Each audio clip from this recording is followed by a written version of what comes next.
Hey guys, welcome back to Hook with Anime. If you like the video, make sure to subscribe to my channel. Let's begin. Chapter 1 Start. The Hardest Choices. MCU Universe. There was an explosion as the Mind Stone blew up, along with Vision. Wanda had managed to hold off Thanos long enough to destroy the stone. Wanda was thrown on her side from the force of the explosion. She sat up, crying softly as she grieved for having to kill her love. I understand, my child. Better than anyone, Thanos said as he approached her, patting her on the head. You could never understand, Wanda sneered as she glanced up at him. Today, I lost more than you could ever know, Thanos said as he walked right past her. But now is no time for grief. There's no time at all. Wanda watched, confused and transfixed, as Thanos held his hand and made a gesture with it, a green circle appearing in the palm of his hand. She watched in growing horror as time was slowly rewound. Vision was slowly reassembled until he was good as new, complete with the Mind Stone. No! Wanda cried out, rushing forward. But Thanos shoved her to the ground as he grasped Vision by the throat before lifting the android into the air. Thanos reached for the Mind Stone, and pushed deep in Vision's head, ripping out the stone as he left a hole in Vision's head. The android lost all color and died, a final time. Thanos tossed the body to the ground as he put the stone in its slot. There was a flash and Thanos groaned as his very veins coursed with the energy of the 6 Infinity Stones. Then, as he marveled at nearly accomplishing his goal, he was struck by a powerful blast of lightning, being thrown back. Wanda and Thanos looked up as Thor hovered in the air. Thor charged up the lightning in Stormbreaker, before he threw it at Thanos, Stormbreaker spinning like a buzzsaw of death.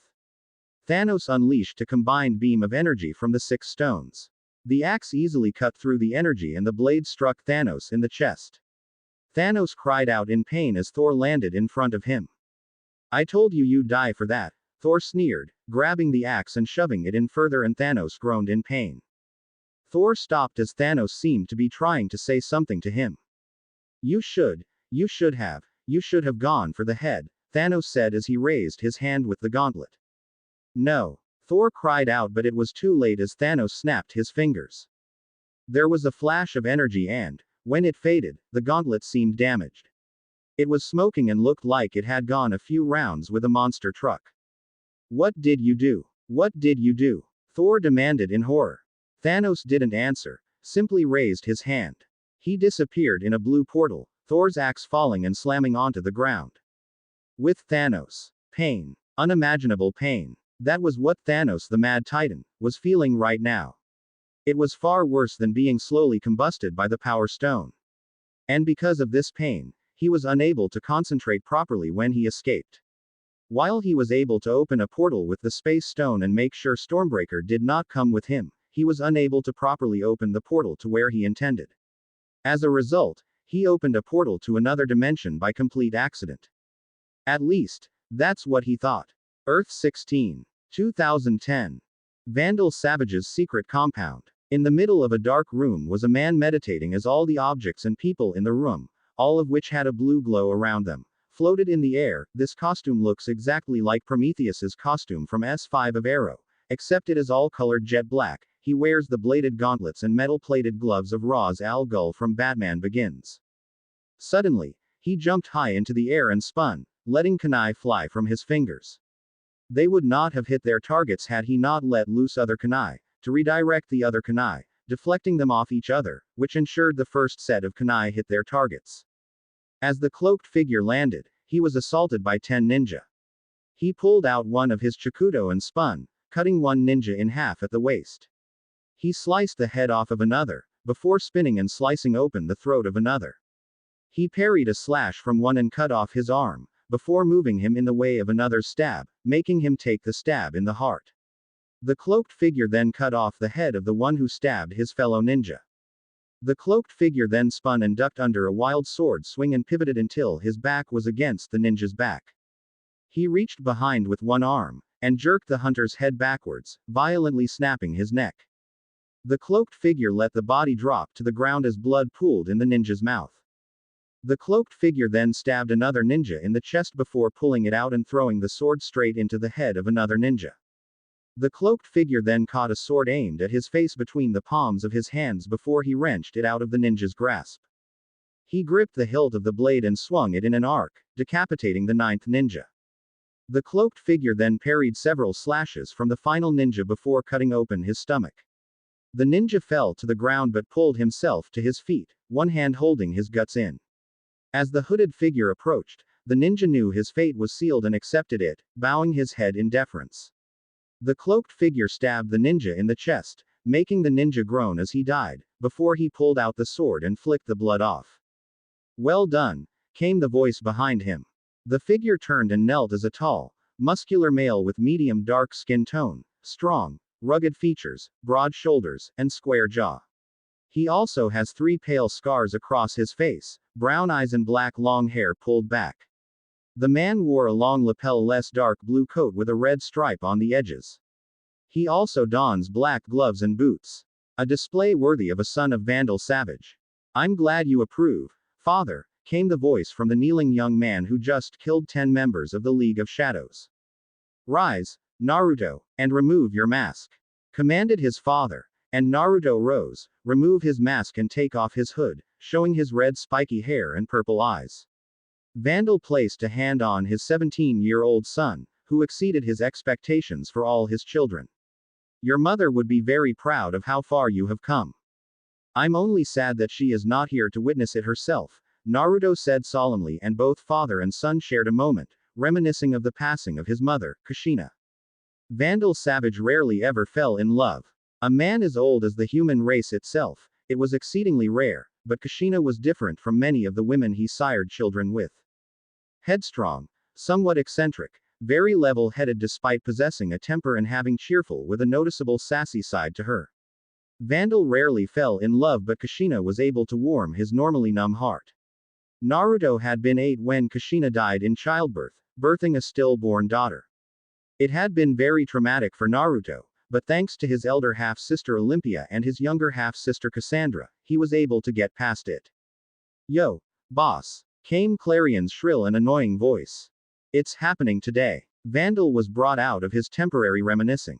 Some years ago, when the particle accelerator went off in Central City, Naruto had been on a mission and got hit with its energy. He had gained a number of abilities, like the ability to open portals anywhere on Earth, or to another planet in the universe. When Brain and Luther examined the energy, they stated wherever he was drawing his power from, his source of power might be unlimited. He could repair or power mechanisms with this energy. Aside for teleportation, he could warp the fabric of space to generate powerful spatial pressure around his surroundings, capable of crushing, pulling and freezing things in place with tremendous force in a manner akin to telekinesis, enable him to manipulate and move objects with just a single gesture. He could also create black holes. He played around with it and learned how to phase and unphase objects out of space, rendering them incorporeal and just as easily make them corporeal again. He could also use this on himself as well. He could also conjure extremely strong blue energy force fields.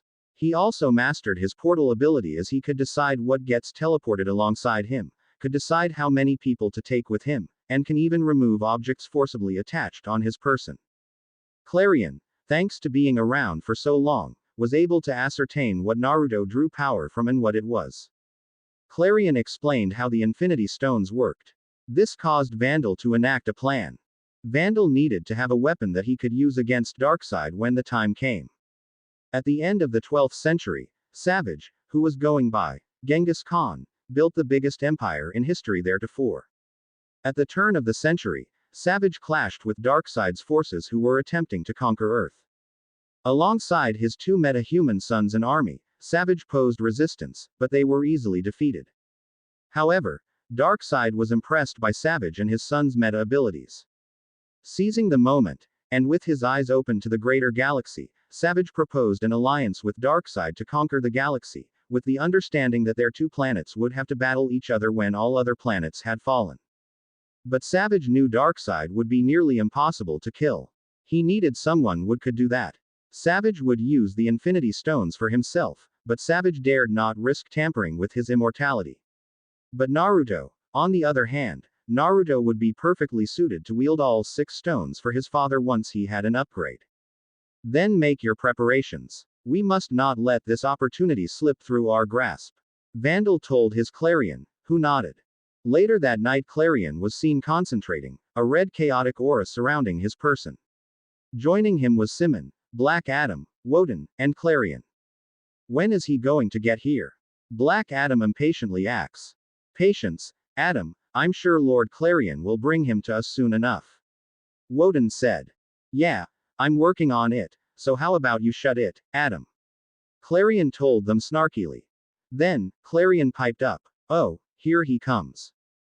Get ready. Naruto told them as Clarion concentrated and a portal opened up. Thanos fell out of it and hit the ground. Almost immediately, Black Adam tackled the weakened Mad Titan and knocked him over again, getting behind him and grasping his neck while using his foot on the left fist to make sure it did not close. Clarion and Woden moved next using powerful magic tendrils to wrap around the arm they were assigned and keep them separated, while Clarion, being stronger, also made sure Thanos could not close his fist. Thanos strained against the combined assault, and shouted while his mind was assaulted by Simon.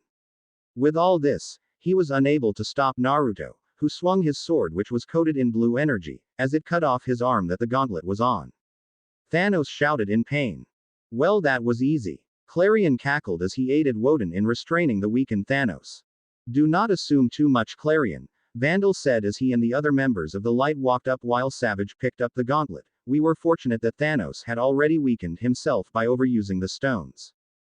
Do you intend to use them for yourself?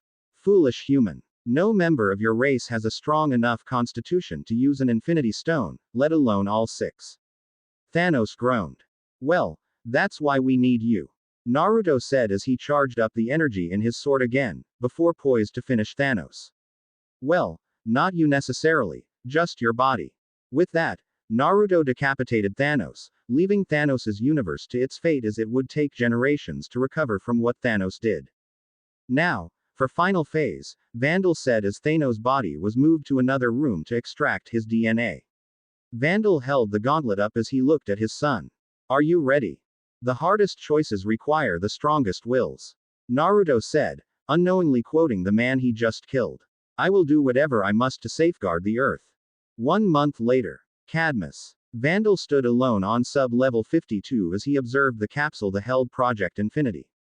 Or technically, his son, Naruto Savage. They had gone through with the plan. Naruto had his DNA successfully infused with that of Thanos, changing his physiology and granting Naruto Thanos' physical powers so Naruto would be able to handle what comes next. Then, Naruto spent a week finding and gathering the Infinity Stones of their universe and used the gauntlet to absorb the power of the Infinity Stones, gaining infinite cosmic power in the process. But something went wrong. During the procedure, Naruto's long-term and short-term memory was fried. Naruto survived and now possessed near omnipotence, fulfilling his father's wish of creating a person loyal to the light that could defeat Darkseid. But now, his favored son was amnesiac, having no memory of who he was. And that is dangerous. Vandal Savage would not kill his son, not only because there was no point in killing him when he could still dutifully serve his father's plans again one day, but because it would have been a betrayal of Kushina. The genomes are in place. Dr. Desmond said a bit timidly from behind Savage. We will do everything we can for him, Lord Savage. Project Infinity is the single most valuable asset of the Light. He cannot be allowed to remain an amnesiac. Vandal said as he controlled his emotions, and he turned around and walked past Desmond. Fix him. 4 months later. Desmond nervously paced in the meeting room where he contacted the Light whenever there was an update. The screens came down around Desmond and they blared to life, showing the hidden figures. Dr. Desmond, you require an audience with the Light. Yes, very sorry to disturb at this hour, just make your report. Desmond was interrupted by another member of the Light. Of course. Desmond cleared his throat and calmed his nerves before he spoke. We had a small fire here at Project Cadmus. The origin of the incident is still unclear, but it seems to have attracted unwanted attention. 3 sidekicks, Robin, Aqualad and Kid Flash, breached our security and made it to sub-level 52, where they released Project Infinity from his restoration chamber. Oh, of course, Project Infinity is still loyal to the Light, and as such, captured and detained his would-be liberators. We currently have the 3 sidekicks detained, and far as we can tell, the League does not know they are here. What would you like me to do with them? Desmond asks. Clone them. L2 said. The substitutes will serve the light. And only the light. L1 said. And the originals. Desmond asks. Dispose of them. Leave no trace. L1 ordered. The other members of the light left the meeting, but L1 stayed. How is Project Infinity's mental restoration proceeding? L1 asks. Thanks to the repeated visits from Simon, and our genomes working around the clock, we have managed to restore some of his memories. He still speaks 7 different languages fluently, his intellect is still strong, and his motor skills function as normal. Though lately, progress has slowed somewhat. Memories of the time after he was 8 are proving resistant to treatment, though we have managed to restore some of them, and he does not seem to remember his father. His original personality has not yet been restored, as a result. It should also be mentioned that as a result, he admires the Justice League.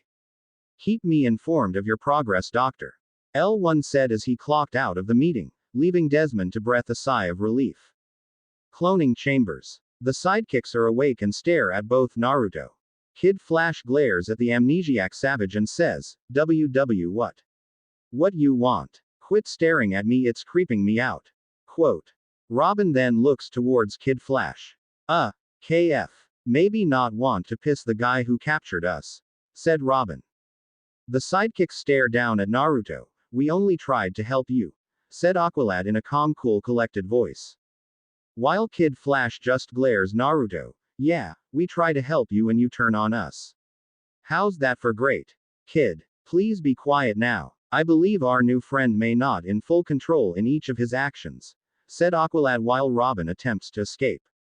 I was in full control of my actions, stated Naruto. Kid Flash looks up in shock. He can talk, exclaimed Kid Flash. Naruto glares at the yellow and red costume theme hero. Yes, I can, stated Naruto. The Genomorph taught you telepathically, asks Aqualad, hoping to gain Naruto's trust. They aren't teaching me anything I don't already know. The genomes are helping me recover my memory. It was lost during the event that gave me my powers, said Naruto. But they keep you locked up 1,000 feet beneath the surface. I wouldn't call that helping so much as brainwashing, asked Robin, and Naruto, being the curious amnesiac he was, considered that line of thought. Do you even know what you are? Who you are? Asks Aqualad, looking down at the two in sadness. I am Naruto Uzumaki, codename Project Infinity. Designed with the power to replace the Justice League should they fall, to destroy them should they turn from the light, said Naruto with confidence of what little he knew about himself. Aqualad looks at Robin and Kid Flash, then turns towards Naruto. To be like Justice League is a worthy aspiration, but like them, you deserve a life of your own, beyond your pod, beyond Cadmus, said Aqualad. I only have what memories I do, because of Cadmus. It's the only home I have, yelled Naruto in anger. Your home is a pod away, hidden away from the real world. We can show you freedom. The Justice League has the best telepaths in world. I'm sure they could help you recover your memory, said Robin. Aqualad smiles down at the amnesiac. We can introduce you to the League, said Aqualad, and Naruto looked interested. No, they can't, said Desmond, walking with Guardian and Amanda. They'll be otherwise occupied. Activate the cloning process, ordered Desmond, looking towards Amanda. Pass. Bat Cave is crowded enough, joked Robin. Desmond, with a furious expression, looks at Guardian. And get the weapon back in its pod, growled Desmond.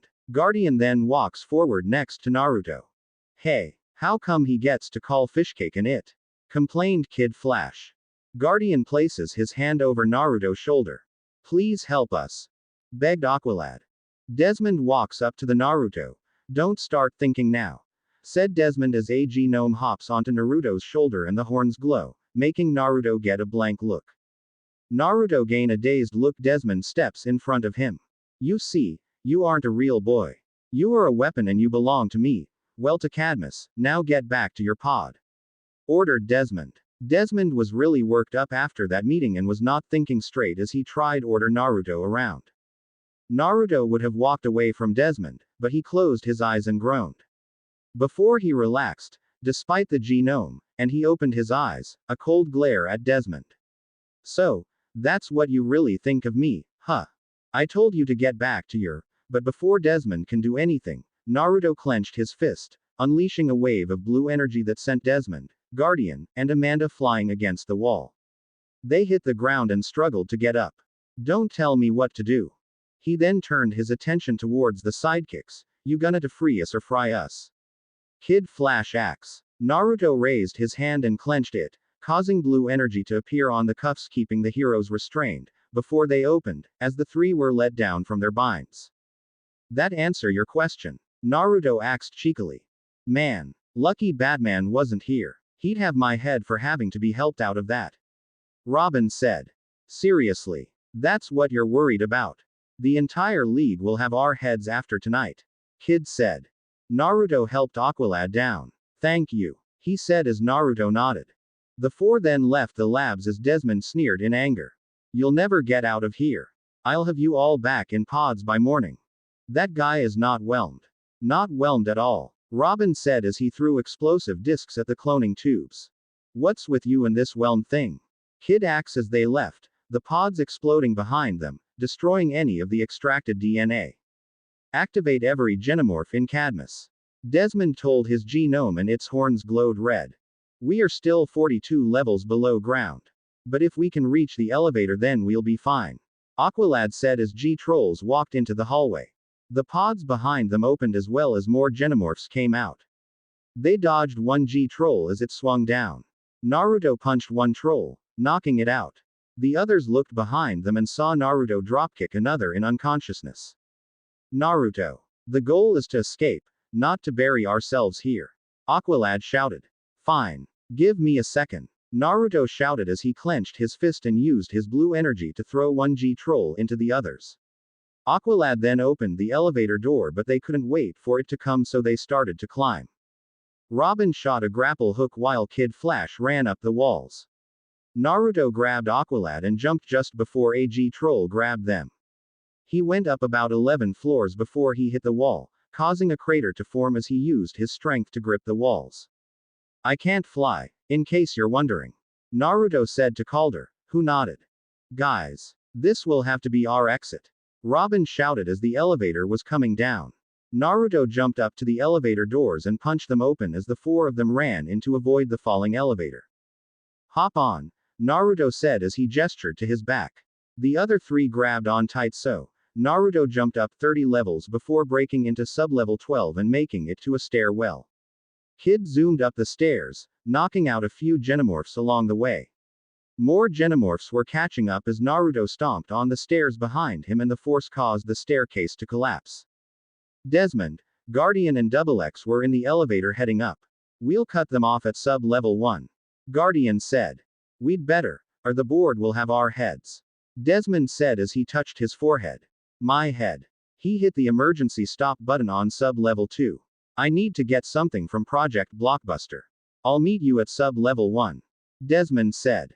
The four heroes made up to sub-level 1 but the emergency system kicked in and two heavy reinforced doors blocked them off. We're cut off from the street.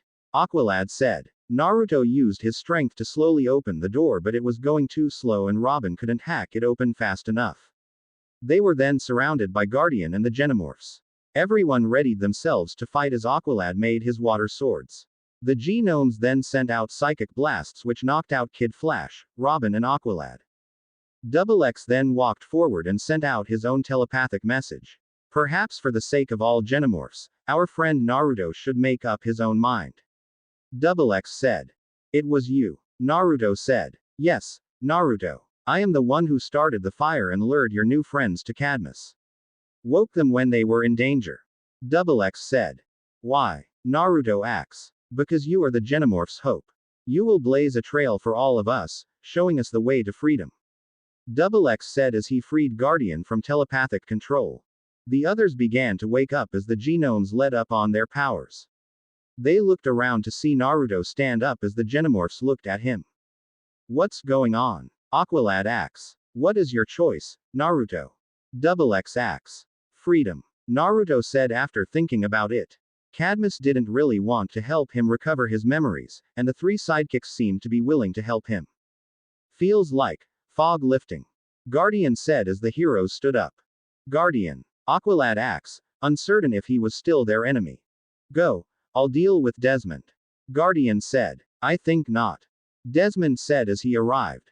Project Blockbuster will give me the power to restore order to Cadmus. Desmond said as he drank the blue liquid in the vial. His body began to have an immediate reaction to the serum as his muscle mass and body size expanded to more than twice its original size. Desmond's skin began to peel away to reveal a dark blue scale-like skin and his eyes turned red. Desmond roared as he was fully transformed into Blockbuster. Everyone back. Guardian yelled as he charged forward, but Blockbuster just backhanded him into the wall, knocking him out. Naruto then ran forward and landed a left cross. It phased Blockbuster some, who roared and retaliated with a vicious right cross. Naruto then landed a three-punch combo and Blockbuster punched him into the far wall. Naruto then jumped in the air and delivered a double fist slam before picking up Blockbuster, throwing him 2 floors to ground level, before jumping after him. Okay, that's one way to bust through the ceiling. Robin said as he launched a grapple line and brought Kid with him, while Aqualad jumped up through the holes. They saw Blockbuster grab Naruto by the legs and throw him at them, though Naruto recovered in midair, his fingers digging into the ground and causing him to skid to a halt. Blockbuster yelled as the 4 heroes readied themselves for battle. Kid zoomed past Blockbuster and slid in between his legs as Naruto and Aqualad punched him so hard that he fell over backwards, as Kid kneeled on the ground so Blockbuster fell on his back. Learned that one in kindergarten. Kid said as Robin jumped over him and threw 2 throwing discs, but Blockbuster knocked them away. Naruto moved to grab Blockbuster but was tackled into one of the support pillars. Naruto punched Blockbuster hard and caused the monster's head to fly back. Naruto then flipped around and kicked Blockbuster, causing the monster to stumble before he turned, and Naruto punched him further into the pillar, before he kicked Blockbuster's chest and punched him through the pillar. Robin saw that part of the ceiling was giving way as more pillars were destroyed. Of course. Robin said as the brought up holographic floor plans. KF, get over here.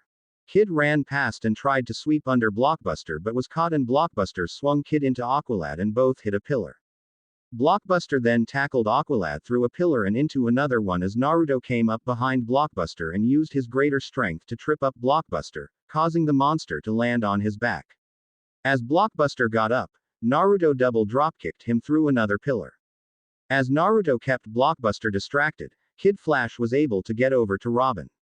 Robin's holographic map showed that the structural integrity of the building was coming down and nodded to Kid. Got it. Robin asks. Right. Kid said as he zoomed past and punched Blockbuster in the face, taking part of what remained of Desmond's old skin. Got your nose. Kid said as Blockbuster charged at him as Kid was the decoy. Naruto. Aqualad. Robin shouted as he showed them the pillars that needed to go. Come and get me, you incredible bulk. Kid yelled as he led Blockbuster to destroy another pillar. Kid Flash kept Blockbuster distracted while Robin quickly explained his plan to the others. He pointed out which ones need to be destroyed as Kid Flash got knocked around a bit by Blockbuster. This one, and that one. Robin said as he showed them on his hollow screen which support beams needed to be broken. Naruto smashed a pillar while Aqualad used a water construct to break another on. Robin then drew a large X in the center as Aqualad laid out a water path that was part of the plan. Naruto punched Blockbuster, who was chasing Kid Flash, causing him to hit the wet ground. Aqualad then sent a strong electrical current through the water, shocking Blockbuster so much that his skeleton could be seen through his skin, and keeping him in place. Move. Robin yelled as his explosive discs were armed and went off, destroying the rest of the pillars and causing the ceiling and the entire Cadmus building to come down on them and Blockbuster. After the building stopped falling, the rubble glowed blue and was slowly levitated upward as an blue energy dome could be seen, which Naruto had generated to protect the other 3. We did it, Aqualad said, tired from the fight. Was there any ever doubt? Robin said as he and Kid high-fived but grabbed their sides in pain. Naruto walked up to see Blockbuster, unconscious, under a large pile of rubble and smirked. See, the moon. Kid said as Naruto saw the moon with his own eyes for the first time in 4 months. They then saw a figure flying towards them and it was Superman. Oh, and Superman. Do we keep our promises or what? Kid asks as Naruto saw Superman for the first time. The rest of the League arrived. Red Tornado, Captain Marvel, Martian Manhunter, Zatara, Captain Atom, Hawkman, Hawkwoman, Wonder Woman, Green Lanterns Hal Jordan and Jon Stewart, Aquaman, Green Arrow, Black Canary, Flash and Batman. Start talking. Batman said. After telling them what happened, the League had Blockbuster arrested and some members took him to Belle Reve prison for containment. The four sidekicks watched as the League discussed on what they learned. Naruto looked over to see Superman talking with Wonder Woman and Martian Manhunter. Martian Manhunter then motioned to Superman that he needed to speak with Naruto. Superman then walked over in front of Naruto. So, what happens now? Naruto asks. We'll figure something out for you. The League will, we are somewhat at a standstill on what to do with you, but we aren't going to lock you away, since you helped the others escape Cadmus and helped us get the data of what they were working on. Superman assured him, before he gestured to the building. Plus, we want to make sure you will be using your powers correctly. I wish it were so simple, Naruto said, more to himself than Superman as he looked at his hand. After the incident that gave me my powers, all I have of my past is my name, my memories of my mother, and some scattered ones of my past. Naruto clenched his fist and looked at Superman. I only stayed down there because I thought they were helping me. Obviously, I learned that was not the case. I need help to regain my memories. I'll talk with Jean, we'll get a schedule set up so he can help you. Superman said as he placed a comforting hand on Naruto's shoulder and Naruto nodded. Now, I should probably go make sure that Blockbuster Creature is all squared away. Superman then flew away. Batman then walked over with the rest of the League. Cadmus will be investigated, all 52 levels. But let's make one thing clear. You should have called. Flash said, interrupting Batman. End results aside, we are not happy. You hacked Justice League systems, disobeyed direct orders, and endangered lives. You will not be doing this again. Batman told them. I am sorry, but we will. Aqualad said as they all stood together. Aqualad, stand down. Aquaman said. Apologies, my king, but no. We did good work here tonight, the work you trained us to do. Together, on our own we forged something powerful, important. Aqualad said. If this is about your treatment at the hall, the three of you, the four of us. And it's not, Kid said. Batman, we're ready to use what you taught us. Or why teach us at all? Robin said. I'm with them on this. You can either help us, or we'll do this on our own. Naruto said. It was a standoff until Batman spoke again.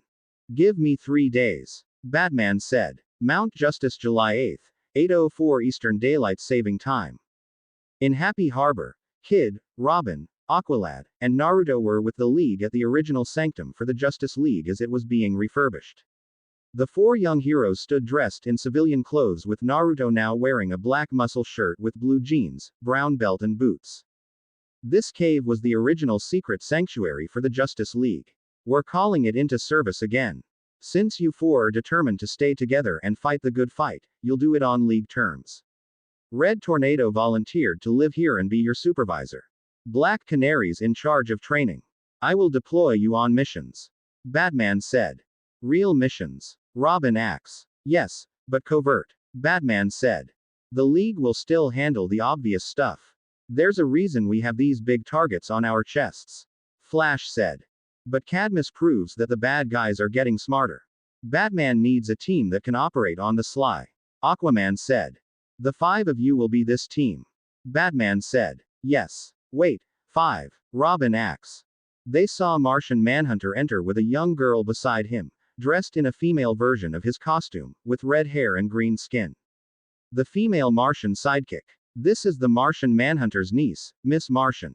Batman said. Hi. Miss Martian said. Liking this gig more every minute. Wally told Robin. Welcome aboard. I'm Kid Flash. That's Robin, Aqualad, it's cool if you forget their names. Wally said. I'm honored to be included. Miss Martian said. Meanwhile, Naruto looked behind him and observed the Genomorphs that were helping set the place up. Naruto had managed to convince Superman to talk to Batman to let some of the Genomorphs out of Cadmus to help take the first steps to integrating with humans. Naruto did promise Double X that he would help them, after all, but he had to take it slow. Baby steps, Superman had called it. There were 5G trolls, 4G dwarves, 5G gnomes, 4G elves, and 1G goblin, who would speak with Double X, who decided to stay at Cadmus and help the other Genomorphs to see how they were doing. Naruto, come meet Miss M. Robin said as they walked over. Miss Martian then morphed her shirt into the same color and look as Naruto's. I like your t-shirt. Miss Martian said as Naruto smiled. Robin elbowed him and Wally zoomed over to his side. Today is the day, Calder said as they smiled. Cadmus. Back at Cadmus, reconstruction was already underway while Guardian was talking with Double X and the new head scientist about the new Cadmus. The new Cadmus starts today. With Desmond out of the picture, the boards placed me in charge. Dr. Spence, your acting chief scientist. No more genomes suppressing our wills.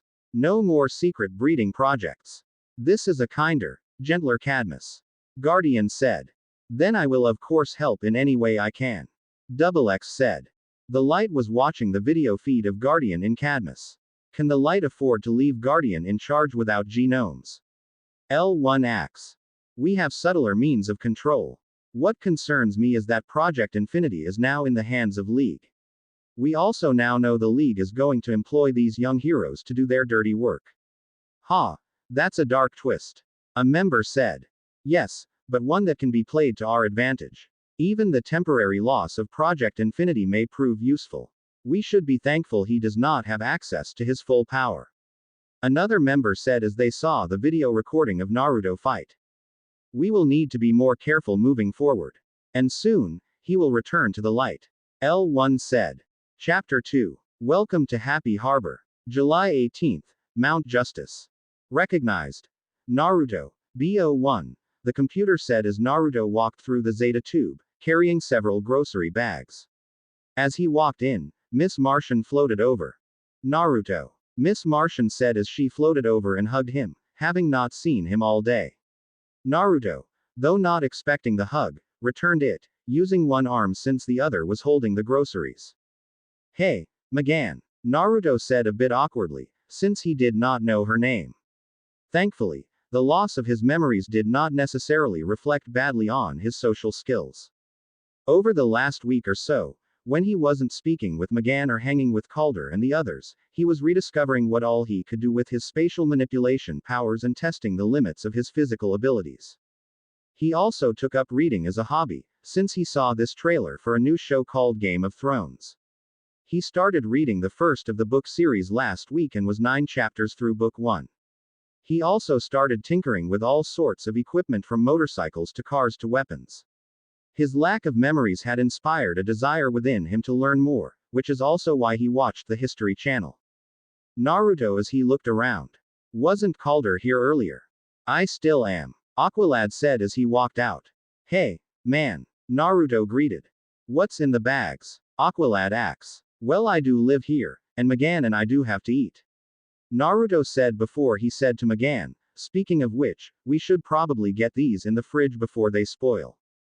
Sure, I'll help, Magan said as she used her telekinesis to lift several of the bags. They walked out as the computer made an announcement. Recognized. Robin, B02, Kid Flash, B04.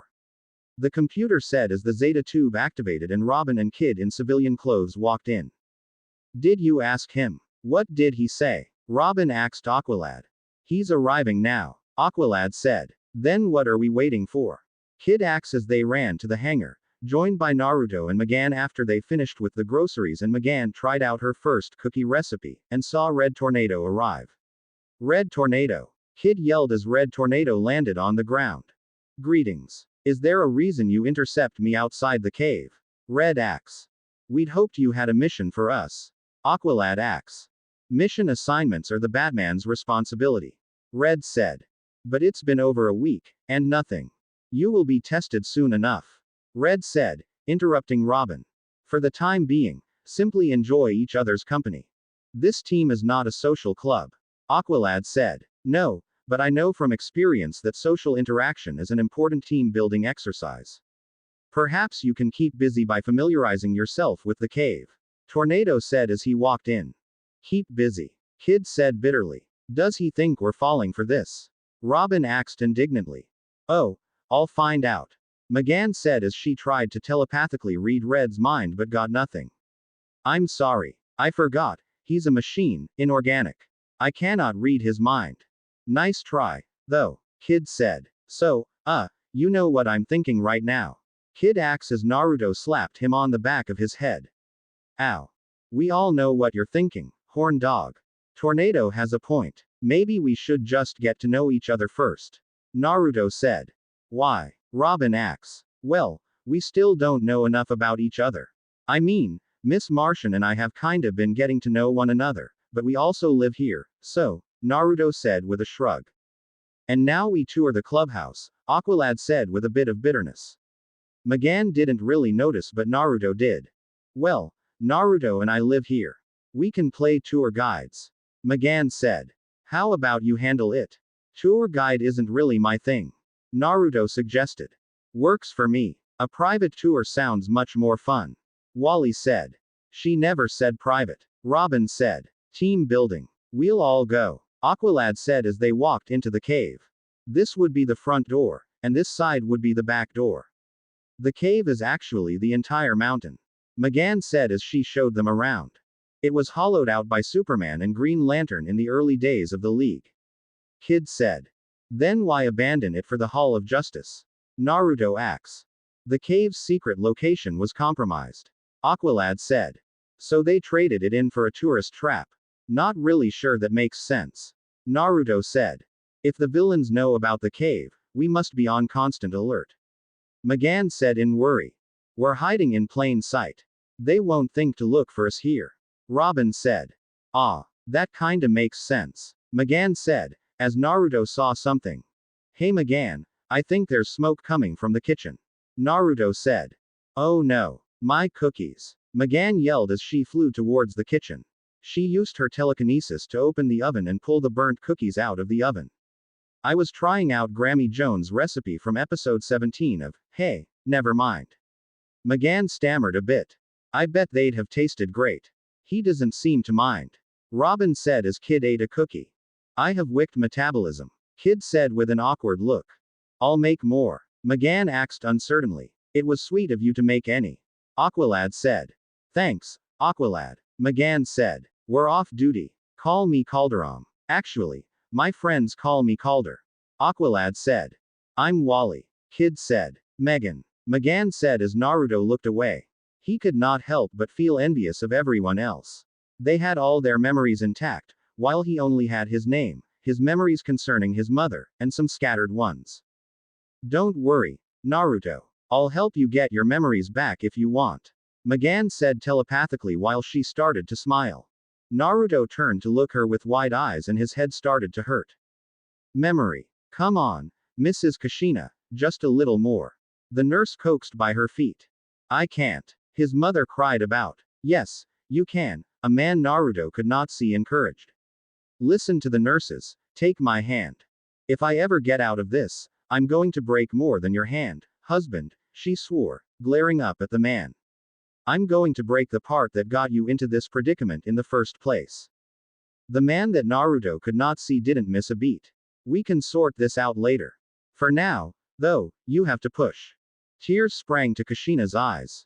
I can't, she wailed. I'm so tired. My strength is failing me. Her voice trailed off to an exhausted whimper. A man Naruto could not see leaned over and pushed her sweaty hair from her face. I know. But you're one of the strongest women I have ever known. You've never failed at anything you set out to do. This is our daughter, Kushina. You can do this. For her sake, you must. Oh, okay, she whispered, wiping her eyes with the back of her hand.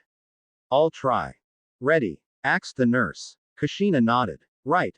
Then, on your next contraction, push. Kushina pushed. Excellent. Now take a deep breath, and do it again. Kushina pushed once more. And one more time. It's almost out. She pushed again, her face red with effort. The moment stretched to an eternity as the infant was eased out into the world, finally slipping into the hands of the nurse. Kushina collapsed against the pillows, eyes closed, as the attending nurse announced, "It's a girl." But the new mother did not open her eyes to acknowledge this. "Kushina." The man's voice rose a little and he touched her arm to rouse her. "Kushina, wake up. Come on, Mom." Naruto nudged her other shoulder. "Don't you want to see my little sister? Mom." He frowned slightly as she would not respond and her heartbeat would be after that moment passed that the man taught Naruto thought was his father and Naruto would learn that his little sister was stillborn. Memory end. Robin seemed to notice what was going on as Naruto was holding his head and groaning. Miss M, what are you doing? What's wrong? I don't understand. Everyone on Mars communicates like this. Magan said, as she spoke telepathically to everyone now. Magan, stop. Things are different on Earth. Here, your powers are an extreme invasion of privacy. Aqualad said sternly. I'm sorry, I didn't mean to. Megan apologized, but Naruto moved to another room, to be alone for a bit, to calm down after seeing that memory, leaving the rest of the room feeling a bit awkward. Hello, Magan. I know what we can do, she said as she floated away and the others followed, but not before she went to Naruto. Naruto, please, Megan asks. Don't take it out on her. Naruto-san, came the voice of the G-gnome who had taught Naruto Japanese. The G-gnome was crouched on the table in front Naruto. What you're feeling right now was not caused by her. You shouldn't push her away. You're right. Thank you, Genso, Naruto responded back telepathically through their link. Naruto got up from the couch, reminding Magan that Naruto was a really tall. Before getting Thanos' DNA, Naruto was a pretty small individual, standing at about 5 feet 4 inches. Now, he stood 6 feet 6 inches, his shoulders and arms had the lines that Thanos once had, though Naruto lacked Thanos' ballsack of a chin and the lines on his face, and was packed with powerful muscle. I'm sorry about that. Naruto apologized, it wasn't you. I sometimes get these memory flashes. I don't really know what triggers them. Oh, what was this one about? Magan asked hesitantly. My mother, on her deathbed, Naruto said as he looked down. You don't need to say any more, if it's too much for you. Magan said compassionately as she placed a hand on his arm, but if you ever want to talk about it, I'll be here. With that, the two slowly made their way to the rest of the group.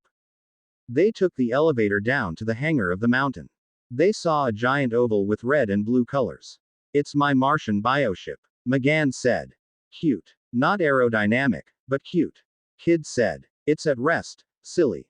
I'll wake it, Magan said as the ship morphed into a more aerodynamic and badass spaceship. She opened the ramp to the ship. Well, are you coming? They all walked in as the ship morphed. Seats appeared and the control panels came up from the ground. Strap in for launch, Magan said as they all sat down and seatbelts wrapped around them. Red Tornado, please open bay doors, Magan said as the hangar doors opened and Megan piloted the ship out of the mountain.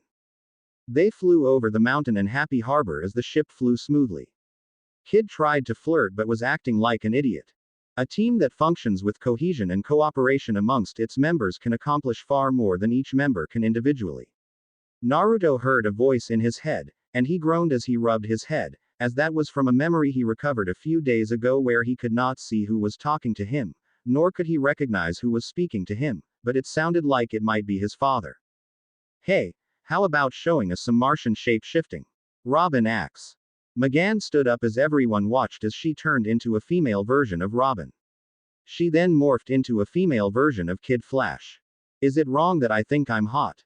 Kid asks. Yes, Wally. It's really creepy, Naruto said as everyone chuckled. Impressive, but you know you're not exactly gonna fool anyone with those. Robin said.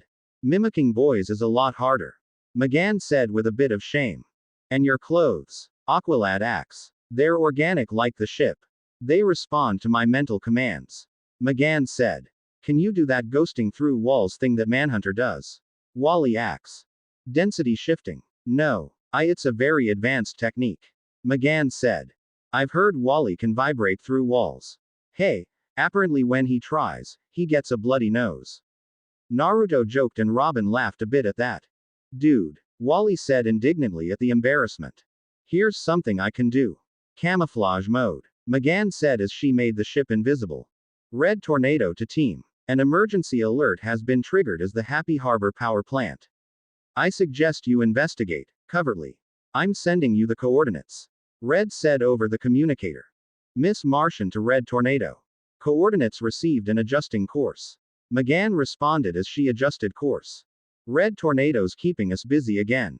Robin said with a huff. Well, a fire led you to Naruto.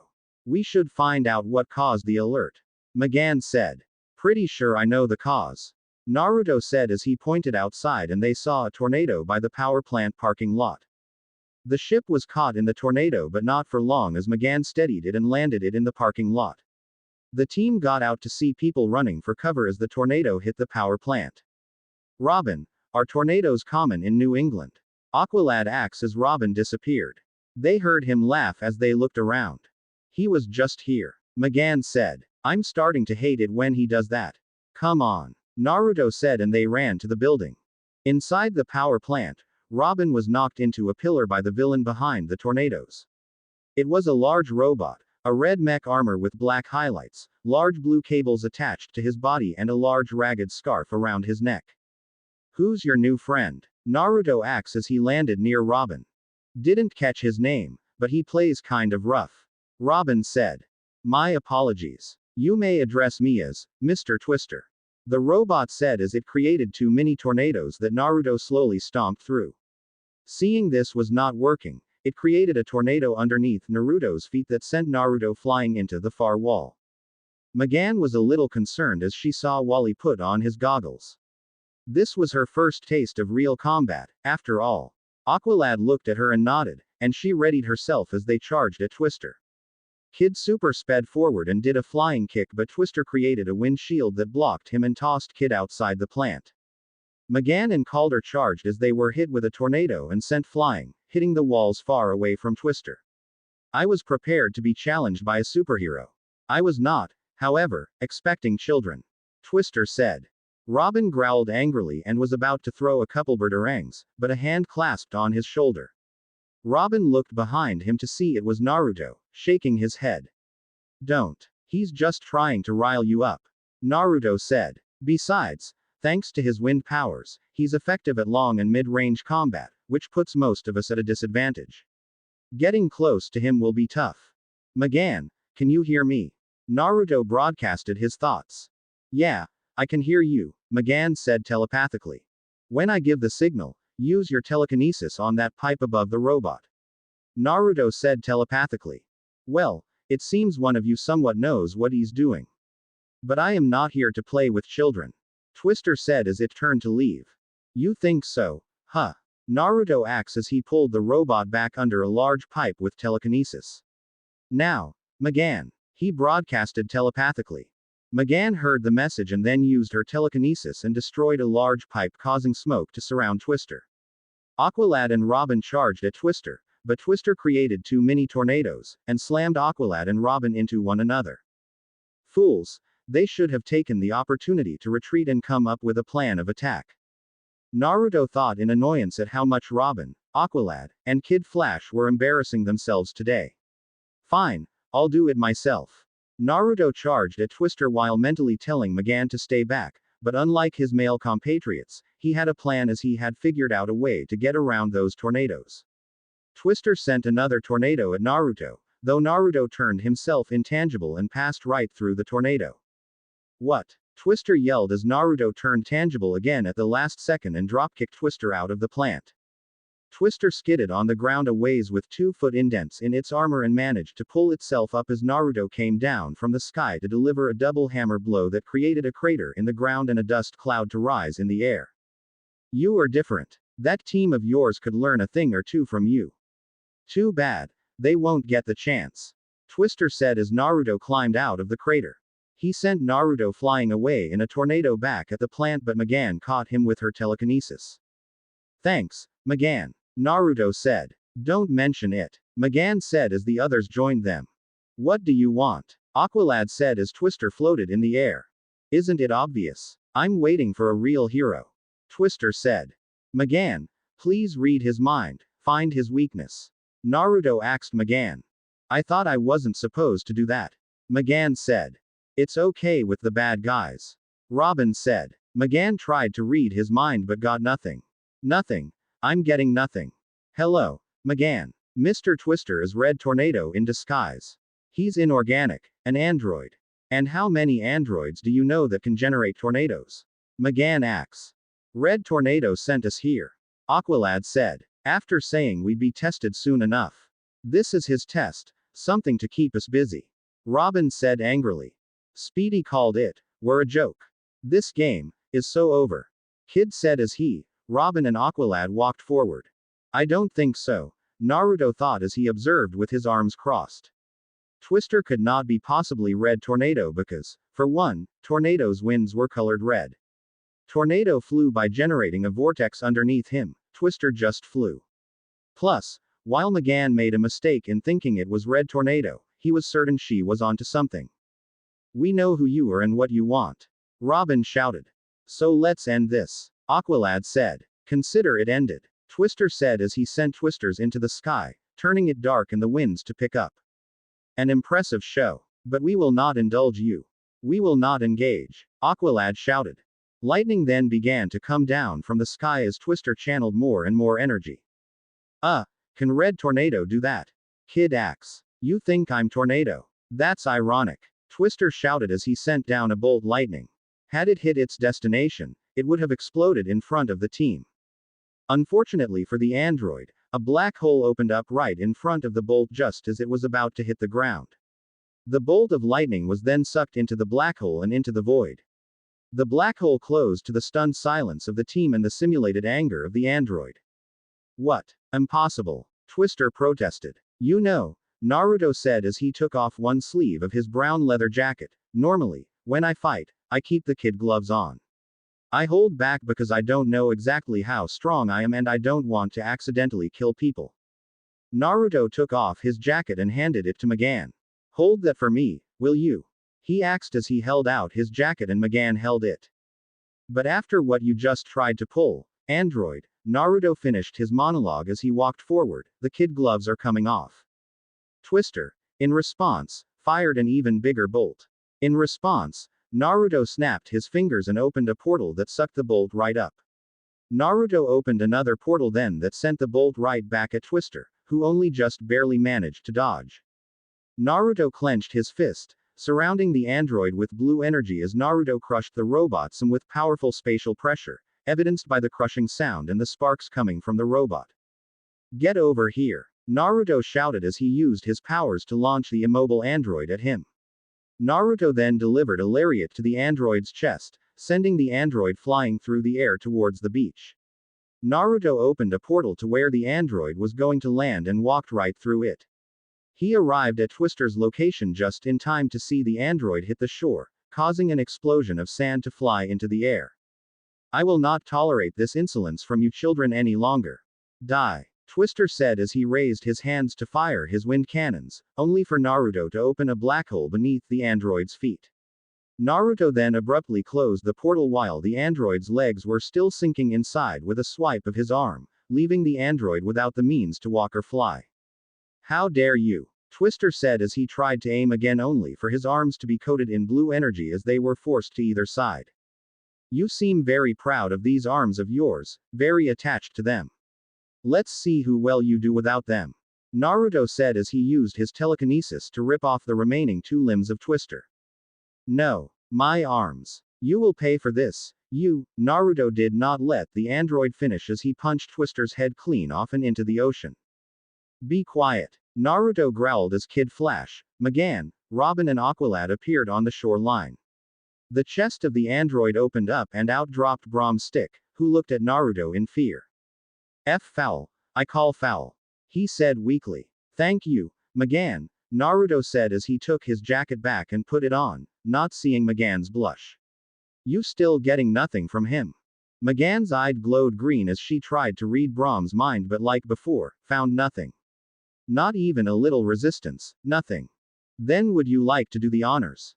Naruto offered, as they both knew what the Brahm stick in front of them really was. McGann used her telekinesis to pick up a large rock and smashed it down on Brahm's body, to the protest of Aqualad. I don't know how things are done on Mars, but on Earth, we don't execute our captives. Robin protested. Stop your protesting, Robin. Naruto said as Magan lifted the rock up with telekinesis, revealing that Brahm was another android. Brahm was obviously another android. Magan could not read his mind, because there was no mind to read. Cool. We just kicked some serious butt today. Wally announced with a grin. No, we didn't, Naruto said as he turned to face them, standing next to Magan. Magan and I are the ones who triumphed here. You three are acting like tag-alongs that don't want to be here. What do you mean, Naruto? Aqualad asks. Come on. Did you think I didn't hear the bitterness in your voice when you said, and now we tour the clubhouse? You were being way too obvious. Naruto said. The three of you are mad because your pal Speedy doesn't want to hang with you. And you can be bitter about that all you want, but keep that to yourselves. Don't take it out on me and Magan. She doesn't deserve that and neither do I. Right now, Magan and I are the only ones acting like anything resembling a team, as we actually worked together on this. You, Robin, ran off without telling us. You're supposed to be part of a team now and can't go off on your own like that. It could cost you your life when you're up against an unknown enemy. Then, you, Wally and Calder rushed Twister when it should have been obvious that we needed to come up with a plan to get close to him. Where the hell was the teamwork I saw against Blockbuster? I'm not saying that Magan didn't make her own mistakes and I didn't make mine, but they're minor compared to yours. What? Are you angry at us? Wally asks. I'm disappointed in you three. I really am. I thought we were becoming friends. I thought you saved me from Cadmus out of the goodness of your hearts, but I'm starting to wonder if I was wrong. If it was actually for some selfish desire to prove to the League that you were worthy enough to join them by saving the abused science project, and not because you genuinely wanted to help me. Naruto said as Wally, Robin, and Calder looked down in shame a bit, as his reasoning was partially correct. Magan looked torn between whose side to really take on this, as Naruto picked up a robotic eye that was still on. Right now, there are only 2 members on this team. When you three want to stop acting like pouty children, let me know. Naruto crushed the robotic eye in his hands. Now, let's get this back to the cave. Mount Justice. Later. It was clearly created to sabotage or destroy you. Aqualad said as Robin was looking over the specs of the robot and Tornado looked at the remains. Indeed. Tornado said. Is that why you didn't help us? Magan asks. No. This was your battle. I do not believe it was my role to solve your problems for you. Nor should you solve mine for me. Tornado said as they all looked at him. But if you're in danger, consider this matter closed. Tornado said as he walked away. Batman, Aquaman and Flash. They'd have jumped right in to fix things. Wally said. Guess if this team is gonna have a babysitter, it would be an heartless robot. Robin quipped. I have a heart. Carbon steel alloy. I also have excellent hearing. Tornado said as he turned around. Sorry, I'll be more mindful of that in future. Robin apologized as Tornado walked away. Let's meet up tomorrow. Just the 3 of us. You, Wally, and myself. Calder suggested. Why? What's up? Wally asks. Something Naruto said. I feel we need to do some serious thinking about this team situation. We aren't a team yet, but we still can be. I think the 3 of us need to decide if we truly want to be. Calder said to them as they left for the Zeta tubes. Naruto sighed and looked Magan. I did not like saying that. But they have decided if they want to be a team. I'm sorry. I know you were getting closer with them this week. Magan said. Not as close as I am with you. Naruto said with a smile. And hey, if want to talk telepathically sometime, it's okay. I actually kinda like it. Naruto kind of enjoyed the way her touch felt inside his mind. Thank you, Naruto, Magan said telepathically and they both smiled. Thank you.